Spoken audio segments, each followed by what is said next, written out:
আল্লাহর পক্ষ থেকে সর্বশেষ এবং সর্বশ্রেষ্ঠ আসমানি কিতাব পাওয়ার পরেও এবং পথ প্রদর্শক হিসেবে সর্বশ্রেষ্ঠ রাসূল মুহাম্মদ সাল্লাল্লাহু আলাইহি ওয়াসাল্লামকে পাওয়ার পরেও আজকে মুসলিম উম্মাহ ঐক্যের কাতারে আসতে পারেনি, বিভক্তর কাতারে বিভক্ত হয়ে আছে।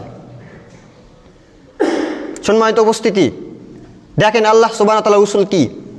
আল্লাহ সুবহানাহু ওয়া তাআলা বলছেন, ইয়া আইয়ুহাল্লাযিনা আমানু, হে ঈমানদারগণ, তোমরা যারা ঈমান এনেছো, যারা কোরআনের প্রতি ঈমান এনেছো, যারা রাসূলের প্রতি ঈমান এনেছো, যারা আমি আল্লাহ আমার প্রতি ঈমান এনেছো, আমার মালাক ফিরিস্তার প্রতি ঈমান এনেছো, যারা আখিরাত দিবসের প্রতি ঈমান এনেছো, তাকদীরের ভালো এবং মন্দের প্রতি ঈমান এনেছো, তোমরা শোনো। আতিউল্লাহ, তোমরা আল্লাহর ইত্তেবা করো, ওয়া আতিউর রাসূল, তোমরা রাসূলের ইত্তেবা করো। ঠিক। ওয়া উলিল আমরি মিনকুম, তোমরা তোমাদের উলুল আমর, যারা তোমাদের নেতা, যারা তোমাদের আমির, যারা তোমাদের শায়েখ, যারা তোমাদের মুহাদ্দিস, তাদের অনুসরণ করো। ঠিক। দেখেন কত একটু বোঝেন।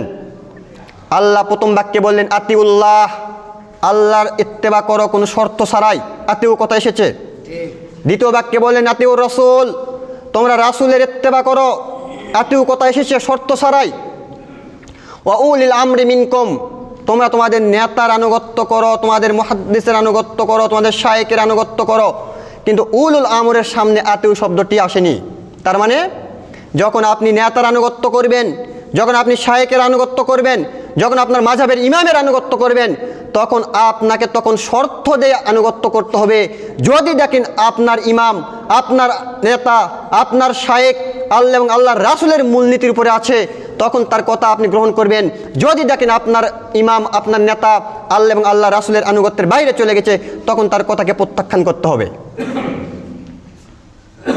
আল্লাহ বলছেন তার পরের বাক্যে, ফাইন তানাজ্জাতুম ফি শাইইন ফারুদ্দুহু ইলাল্লাহি ওয়া রাসূল, যদি দেখো তোমার নেতাকে মানতে গিয়ে যে তোমার নেতা যে কথা বলছে, আল্লাহ এবং আল্লাহর রাসূল তার বিপরীত কথা বলছে, তখন ফিরে যেতে হবে কোথায়? ফারুদ্দুহু ইলাল্লাহি ওয়া রাসূল, আল্লাহ এবং আল্লাহ রাসূলের দিকে। কিন্তু আজকে আমরা আল্লাহ এবং আল্লাহ রাসূলের দিকে ফিরতে পারি না।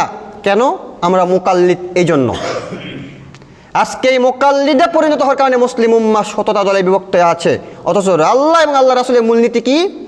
আল্লাহ এবং আল্লাহ রাসূলকে বিনা শর্তে মানে নেওয়ার পরে আমিরের আনুগত্য করতে গিয়ে, মাযহাবের আনুগত্য করতে গিয়ে, ইমামের আনুগত্য করতে গিয়ে যদি আমি দেখি আমার ইমাম কোরআন সুন্নাহর বহির্ভূত কথা বলছে, তখন আমাকে ওটা ছেড়ে দিয়ে আল্লাহ এবং আল্লাহ রাসূলের দিকে ফিরে যেতে হতো। কিন্তু আজকে সেটা আমরা করতে পারিনি। আমার ইমাম যেটা বলছে আমরা সেটাই করছি, মানে আমরা একটা পাক্কা মুকাল্লিদে পরিণত হয়েছি। দেখেন একটা উদাহরণ দেই। একজন ব্যক্তি একটা সার কিনে নিয়ে, বাজার থেকে কিনে নিয়ে বাড়িতে আসছে, তো জনগণ দেখে বলছে যে তুমি এই সারটা কত টাকা দিয়ে কিনলে? তখন ওই ব্যক্তি বলছে এটা সার না, এটা হলো গাই। জনগণ বলছে আরে দেখা যাচ্ছে টাটকা সার, আর তুমি বলছো গাই। ওই লোক খেপে গিয়ে বলছে হুজুর বলেছে গাই, সার হলেও সমস্যা নাই। মানে ওর ইমাম বলে দিয়েছে এটা গাই, এটা যদি সারও হয় তাও কোনো সমস্যা নাই। বুঝতে পারেননি কথা? মুকাল্লিদ ওর ইমাম যেটা বলেছে সেটাই সত্য, যদিও সেই কথা কোরআন এবং সহিহ হাদিসের বহির্ভূত হয়। তবুও মুকাল্লিদ বলতে ওই ব্যক্তিকে বোঝানো হচ্ছে যে অন্ধভাবে তার নেতার আনুগত্য করছে, তার ইমামের আনুগত্য করছে। সে তার ইমাম, তার নেতা যে কথা বলছে সেই কথা যদি কোরআন এবং সহিহ হাদিসের বহির্ভূত হয়, তবুও তার নেতার কথাই প্রাধান্য পাবে কোরআন এবং হাদিসের উপরে। এর নাম হচ্ছে মুকাল্লিদ। আর এই মানদণ্ড আজকে, এই উসুল আজকে গ্রহণ করার কারণে মুসলিম উম্মাহ শতটা দলে বিভক্ত। সম্মানিত উপস্থিতি, তাহলে মুসলিম উম্মাহ বিভক্তির প্রথম কারণ কি? মুসলিম উম্মাহ আল্লাহ এবং আল্লাহর রাসূলের মূলনীতির অনেক বাইরে চলে গেছে। এক। দুই, মুসলিম উম্মাহ এমন তাকলিদে পরিণত হয়েছে, এমন মুকাল্লিদে পরিণত হয়েছে, যেই মুকাল্লিদ তার মাযহাবের রায় ব্যতীত, তার ইমামের রায় ব্যতীত কোনো কথা মানতে নারাজ, যদিও সেই কথা কোরআন এবং সহিহ হাদিসের বহির্ভূত হয়। অর্থাৎ সে কোনো কথাই তদন্ত করবে না তার মাযহাব যেটা বলছে সেটা ছাড়া। অথচ আল্লাহ বলছেন, দেখেন সূরা হুজরাত 6 নম্বর আয়াত, ইয়া আইয়ুহাল্লাযিনা আমানু ইন জাআকুম ফাসিকুম বিনাবাইন ফাতাবায়ানু, হে ঈমানদারগণ, তোমাদের সামনে যখন কোনো ফাসিক, কোনো বক্তা কোনো বক্তব্য নিয়ে আসে, ফাতাবায়ানু, সেটা তোমরা একটু তদন্ত করে দেখো। যখন কোনো আলিম, যখন কোনো ইমাম, মাযহাবের ইমাম হোক, যখন কোনো শায়েখ হোক, যখন কোনো কথা নিয়ে আসবে, তখন কি করতে হবে? তদন্ত করতে হবে। কে বলছে? স্বয়ং আল্লাহ সুবহানাহু ওয়া তাআলা বলছে। আল্লাহ বলছেন, ইয়া আইয়ুহাল্লাযিনা আমানু, হে ঈমানদারগণ, ইয়া আইয়ুহাল্লাযিনা আমানু ইন জাআকুম ফাসিকুম বিনাবাইন ফাতাবায়ানু, যখন তোমাদের সামনে কোনো ফাসিক, কোনো বক্তা কোনো বক্তব্য নিয়ে আসবে, ফাতাবায়ানু, তোমরা তদন্ত করে দেখো। ওয়াইন তুসিবু কওমান বিজাহালাতে, তোমরা যদি জাহালাত বশত, তোমরা যদি অজ্ঞতা বশত ওই কথাকে তদন্ত না করো, ফাতুসবিহু আলা মা ফাআলতুম নাদিমিন, তাহলে তোমাদের এই অজ্ঞতার কারণে, তোমাদের এই জাহালাতের কারণে, তোমাদের এই মূর্খতার কারণে তোমাদের এই পুরা জাতির উপরে অপমান নেমে আসবে। সম্মানিত উপস্থিতি, দেখেন, যখন কোনো বক্তা, আজকে আমি এখানে উচ্চস্বরে কথা বলছি, আপনাকে আমার প্রত্যেকটি কথা তদন্ত করতে হবে।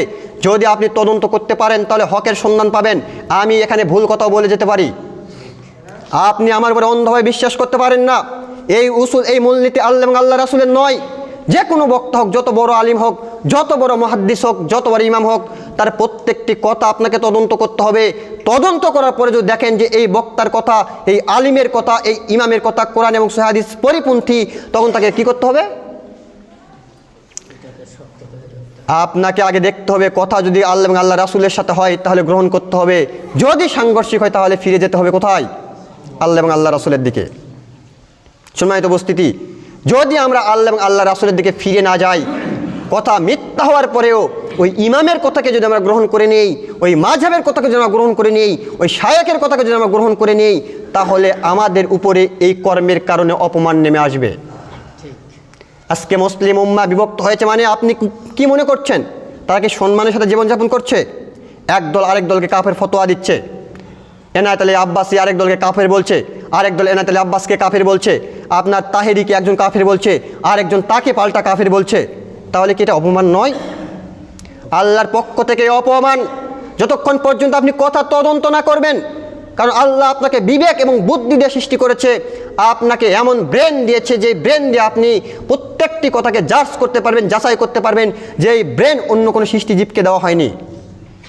আপনি গরুর সামনে 10 মিনিট কথা বললেন, কথা বলে গরুকে বলেন যে আমি কয়টি কথা ঠিক বলেছি, কয়টি কথা ভুল বলেছি, বলতে পারো? গরু বলতে পারবে? আপনি জঙ্গলে যান, বাঘকে বলেন বাঘের সামনে 10 মিনিট কথা বলেন, আপনি সিংহর সামনে 10 মিনিট কথা বলেন, কথা বলে বলেন যে বাঘ তুমি বলো, তুমি এত শক্তিশালী প্রাণী, আমি কয়টি কথা ভুল বলেছি, কয়টি কথা সঠিক বলেছি, তুমি বলো, বলতে পারবে? একমাত্র মানুষ পারবে, যে মানুষকে আল্লাহ সুন্দর আকার আকৃতি বিবেক এবং বুদ্ধি দিয়ে সৃষ্টি করেছে। কিন্তু আজকে এই মানুষ এই মুকাল্লিদে পরিণত হওয়ার কারণে এতটা অধঃপতন হয়েছে যে যাই যা বলছে সেটাই মেনে নিচ্ছে। দুঃখজনক হলেও সত্য, আজকে মুসলিম উম্মার বিভক্তির অন্যতম একটা কারণ হচ্ছে অন্ধ অনুসরণ। আপনি খুলুন সূরা নাহাল 43 এবং 44 নম্বর আয়াত, আল্লাহ সুবহানাহু ওয়া তাআলা বলছেন, ফাসআলু আহলায যিকরি ইন কুনতুম লা তা'লামুন বিল বায়িনাতি ওয়াজ জুবুর। হে পৃথিবীর অজানা মানুষ, তোমরা যারা জানো না, তোমরা জানো জানা মানুষের কাছ থেকে, যিনি জানে তার কাছ থেকে তুমি জানো, বিল বায়িনাতি ওয়াজ জুবুর, এবং প্রমাণ সাপেক্ষে জানো। আল্লাহ কি বললেন? যে তুমি জানো না, যাই জানে তার কাছে জানো, প্রমাণ ছাড়া জানো। আজকে যদি মুসলিম উম্মাহ প্রত্যেকটি কথা যাচাই বাছাই করে গ্রহণ করত, তাহলে মুসলিম উম্মাহ শতটা দলে বিভক্ত হতো না। কেন? মুসলিম উম্মাহকে পথ প্রদর্শক হিসাবে যাকে পাঠানো হয়েছিল তিনি হচ্ছেন মুহাম্মদ সাল্লাল্লাহু আলাইহি সাল্লাম, যার ব্যাপারে কোনো ইখতিলাফ নেই। মুহাম্মদ সাল্লাল্লাহু আলাইহি সাল্লাম যার আদলে মুসলিম উম্মাহকে সঠিক পথের দিশা দিবে, সেটা হচ্ছে মহাগ্রন্থ আল কোরআন, যার ব্যাপারে কোনো ইখতিলাফ নেই। আছে নাকি? নেই। তাহলে মুসলিম উম্মাহ বিভক্ত কেন? সম্মানিত উপস্থিতি, এই পরপর 3টি আয়াত পেশ করলাম। এই 3টি আয়াত থেকে স্পষ্ট প্রমাণিত হচ্ছে যে মুসলিম উম্মাহর বিভক্তির কারণ হচ্ছে অন্ধ অনুসরণ, অর্থাৎ তারা মানুষের কথাকে বিশ্বাস করে যাচাই বাছাই ছাড়া। আজকে যদি মুসলিম উম্মাহ প্রত্যেকটি কথাকে যাচাই বাছাই করে গ্রহণ করত, তাহলে এক উম্মত হিসাবে কিয়ামতের মাঠে দণ্ডায়মান হতো, শতটা দলে বিভক্ত হওয়ার সুযোগ ছিল না। সম্মানিত উপস্থিতি, দেখেন, সাহাবীদের যুগে কোনো ইখতিলাফ হয়নি, কোনো বিভক্ত হয়নি, কোনো ফেরকা সৃষ্টি হয়নি। কেন? সাহাবীরা ছিল আল্লাহ এবং আল্লাহর রাসূলের মূলনীতিতে 100-তে 100